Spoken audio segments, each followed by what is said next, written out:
থেকে বিদেশ, খেলা থেকে বিনোদন, সব ধরনের খবর নিয়ে আমি মিঠু শুরু করছি নজরের দুনিয়া। কানের মেশিনের বিশ্বস্ত প্রতিষ্ঠান অডিটন স্পিচ অ্যান্ড হিয়ারিং ক্লিনিক। কানে শুনতে না পাওয়া বা শুনতে সমস্যা, তোতলা বা অস্পষ্ট কথা, জন্ম থেকে কথা বলতে না পারা, অল্প বুদ্ধি, কথা ও কানের যে কোনো সমস্যার সঠিক সমাধান অডিটন। অভিজ্ঞ চিকিৎসকদের পরিষেবার সাথে পাবেন কানে শোনার পরীক্ষা ও যন্ত্র, কান ও গলার ছবি, speech therapy, OAE, BERA, ASSR, ENG, VNG, ইকজি, ভেস্টিবুলার, সাইকোলজিক্যাল পরীক্ষা ও কাউন্সিলিং। বিশদে জানতে যোগাযোগ করুন। মাত্র 36 বছর বয়সে হৃদরোগে আক্রান্ত, অকাল মৃত্যু বিশ্বসেরা বডি বিল্ডারের। শারীরিক পরিশ্রম ও নিয়মাবর্তিতার নিরোগ ও সুস্থ জীবনের চাবিকাঠি বহুকাল ধরে চলে আসা এই মিথ এবার প্রশ্নের মুখে।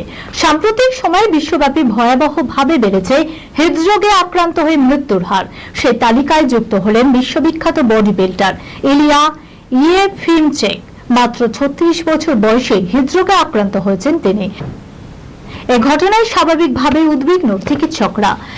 বেলারুশের নাগরিক ইলিয়ার সোশ্যাল মিডিয়া অত্যন্ত জনপ্রিয় তার বিশাল পেশিবহুল চেহারার জন্য। বিশ্বসেরা বডি বিল্ডার হিসেবে মনে করা হতো তাকে।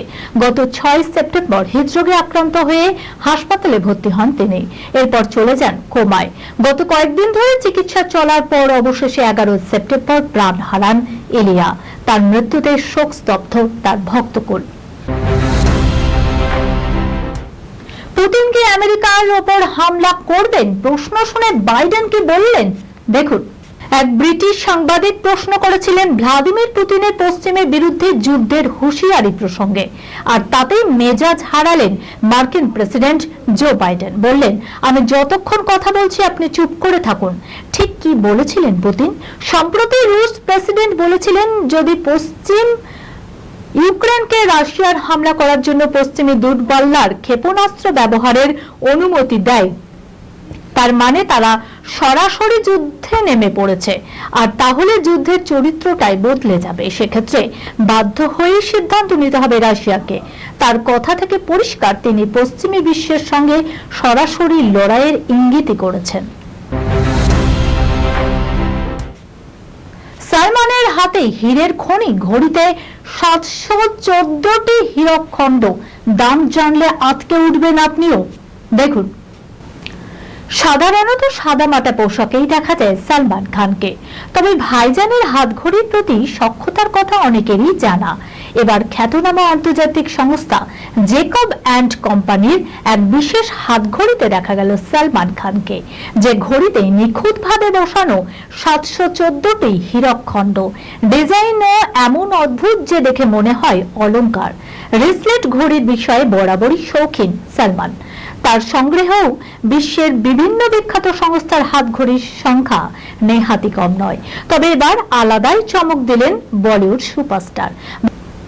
ভাইজানের হাতে জেকব অ্যান্ড কোম্পানির এক্সক্লুসিভ বিলিয়নেয়ার 3 বনামের বহুমূল্য নিজেই শেয়ার করেছেন তিনি। কেন এই ঘড়ির এত দাম, এমনকি এর বিশেষত্ব জানলেও চমকে যাবেন। জেকব অ্যান্ড কোম্পানির এক্সক্লুসিভ সংগ্রহের এই ঘড়িটি একটা মাস্টারপিস, যা কিনা 714টি সাদা হিরে দিয়ে তৈরি। ঘড়ির ভিতরের অংশে রয়েছে 152টি সাদা এমারেল্ড ক্যাট ডায়মন্ড, এছাড়াও 57টি ব্যাগেট ক্যাট হিরে খচিত এই হাতঘড়ি, যার মূল্য 41.5 কোটি টাকা। মাঝরাতে রণবীর দীপিকার মেয়েকে দেখতে হাসপাতালে শাহরুখ খান। গণপতি উৎসবের আবহে রণবীর দীপিকার ঘরে এসেছে লক্ষ্মী। দীপিকা পাডুকোনের মতোই লক্ষ্মী মেয়ে চেয়েছিলেন রণবীর সেন। রবিবার সকালে সেই ইচ্ছে পূরণ হয়েছে অভিনেতার। ফুটফুটে রাজকন্যার জন্ম দিয়েছেন বলিউড মস্তানি। সদ্যজাতকে নিয়ে আপাতত আম্বানিদের হাসপাতালেই রয়েছেন অভিনেত্রী। এবার 5 দিনের মাথায় দীপিকার সন্তানকে দেখতে গেলেন শাহরুখ খান। বৃহস্পতিবার রাতে HN রিলায়েন্স হাসপাতালে যান বলিউড বাদশা। শশব্যস্ত শিডিউলের মাঝেই সময় বের করে এদিন মাঝরাতে কর্তব্য সেরে এলেন কিং খান। শুভেচ্ছা জানানোর পাশাপাশি আশীর্বাদ উপহারও দিলেন। এই খবরের সঙ্গে শেষ করলাম আজকের নজরে দুনিয়া। আপনারা দেখছেন টিভি 24 বাংলা, সংবাদ বিনোদন সারাদিন সারাক্ষণ।